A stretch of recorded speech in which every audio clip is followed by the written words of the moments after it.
And here we are inside lovely Tom's ID3. So what we're going to do is we're going to do a head-to-head, which is totally unfair because obviously their cars aren't the same size. They're not the same price, that's for sure. No. But we're going to do a head-to-head of what's better in each car. Okay. We're going to just make it up as we go. Yeah. Now, what's the story of this? This isn't your actual car. No. We decided to go electric after having a big SUV. In November last year, we ordered an ID4, which we got a delivery date for June. But in the meantime, the lease company were able to find us this to have as a temporary vehicle until our one arrives. So, you're waiting. So we're waiting, but now the ID4 will arrive October, maybe? So Maybe. We're living with this for the time being. Yeah. Yeah. And how have you found it on the whole? Amazing.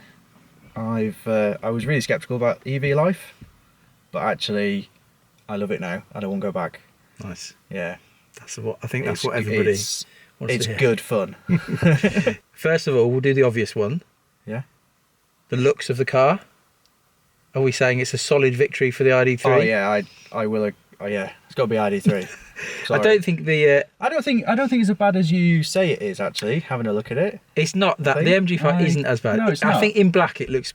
I think it's best in black, to be fair. But I've not seen any other colour yet, no, so I can't. There's not many around, but I like it. I think it looks quite.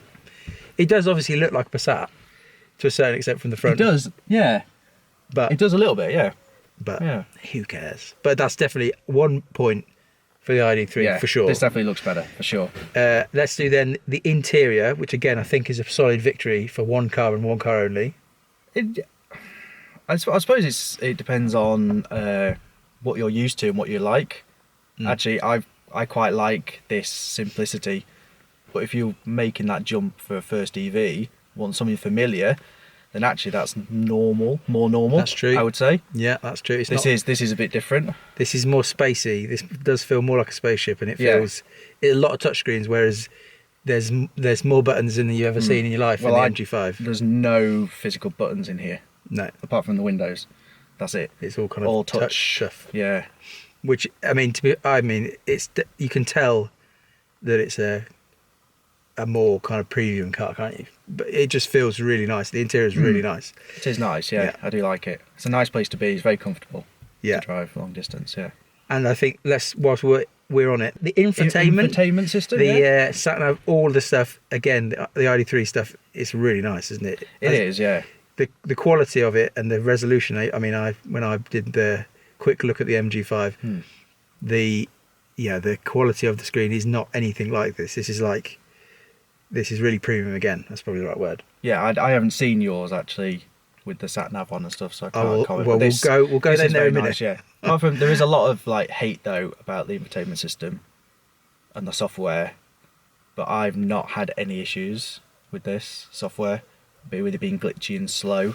There's some of the touchscreen stuff and the touch buttons are a bit of a pain sometimes because none of these are backlit at night at all. Yeah, that so can be it's off annoying. memory, but you can access everything on the screen anyway, and you don't really need to play with it often. You just set your destination and put your music on, and that's it. That's all you look at, really. Yeah, So I mean, it's cool. It's definitely just the look of it all. It's nice and shiny. yeah, it is. Apart from I don't know what they were thinking about this piano shiny black plastic on the touch surfaces. The touch surfaces. The only reason it's not got fingerprints in is because I wiped it before we got in. And constantly wiping it. Yeah, that makes sense. Yeah. Okay, we've come into the MG5 just to get a bit of Tom's reaction to if there's people complaining about the infotainment of the ID3, they're probably also going to be complaining if they bought this car more about this because it's very limited. I mean, the colours are bright. That's what you can say. You can see the screen. You can see the screen. If you hit car, this is basically what you get. But whereas you've got fancy graphics and customizable blah blah blah, there's not a whole heap. So yeah, there's not really much here. How'd you go back? You got you go back by pressing the actual button. I'll press a button. See, it's got buttons. It's got a setup. It's just, I mean, again, coming from our Honda Jazz, there is no comparison because that had no screen at all. So it's all fine. But it is, compared to your car is very fancy, whereas this is very limited. And yeah, I want to see the quality of this. Well, you might be waiting a minute. Oh, okay. Oh. No, okay. It's not quite ready. It's not quite ready. But to be honest, like we said in the other video, it's all about just using your phone. The CarPlay and Android Auto stuff just make this a bit...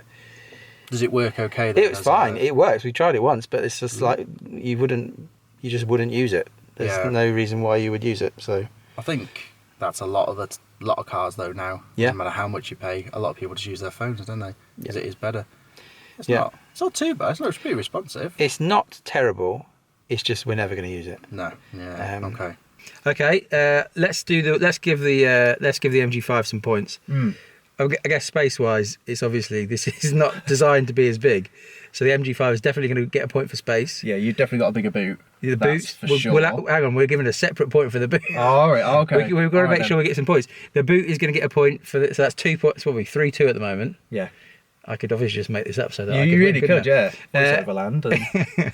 Yeah, but the boot, obviously, this isn't really you've got obviously a car seat in here, but Well, yeah, it's a small family car. You wouldn't want to go on you wouldn't want to pack up and go camping in it. Well, no, I wouldn't go camping in it. We've done holidays up to the Lake Districts, and we were over in Peterborough a week ago with everything we need, pushchair, the works. Oh, And wow. Actually, That's good then. it's pretty good. So I've come from a Ford Cougar, and I've got a boot mat in the back from that in this, and it does fit in the boot. Oh, With, nice. like the base size. It's just not as deep. That's pretty good. So it's bigger than you think. Oh, okay. In there. That's good. Yeah. We're still going to give the point to the MG5 on that one. all right. Let's talk the technical side of things. This is much more efficient than the MG5. There's no real contest. I don't know what. Do you know what on the journey here? Do you know what you got? So yeah, since meeting you and then coming here, I've done 4.1 miles to the kilowatt over 31 miles, with an average speed of 38 miles an hour. There you go. Yeah, and so on the way here, I reset mine, and so it doesn't exactly compare, but I was at 3.3, and we were doing like 46 miles an hour on the way here. So yeah, just that's not a great comparison, but in general, this is a more efficient car. The MG5 isn't particularly efficient as electric cars go, but it's fine. What battery size does your car have? I actually don't know that. That's got a 61.1 kilowatt. Okay, so you got a few more than me. This is a 58 kilowatt, so you got slightly bigger. But I would suspect you might actually get more range. What's the kind of quoted range for this? It's like 265 miles. Yeah, I think the efficiency will mean that this would beat the MG5. This isn't the base model though, is it? This is the base trim level for interior and extras. Yeah. And then it's the Pro Performance. So it's got the middle battery, but it's got the big motor. It's got the bigger motor, so it's slightly quicker than the base model. So slightly bigger battery. Yeah. More speed. Yes, this is the Pro Performance Goodness. with the medium battery. Yeah. What's going on? There's too many words. You just need an excited exclusive. Well, actually, it's ID3 Live Pro Performance. Yeah.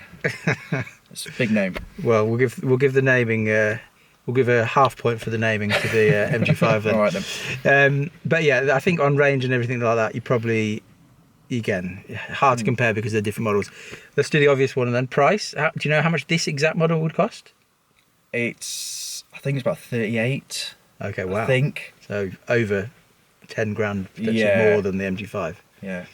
But the big difference here, you definitely get a point because yours comes with alloys wheels.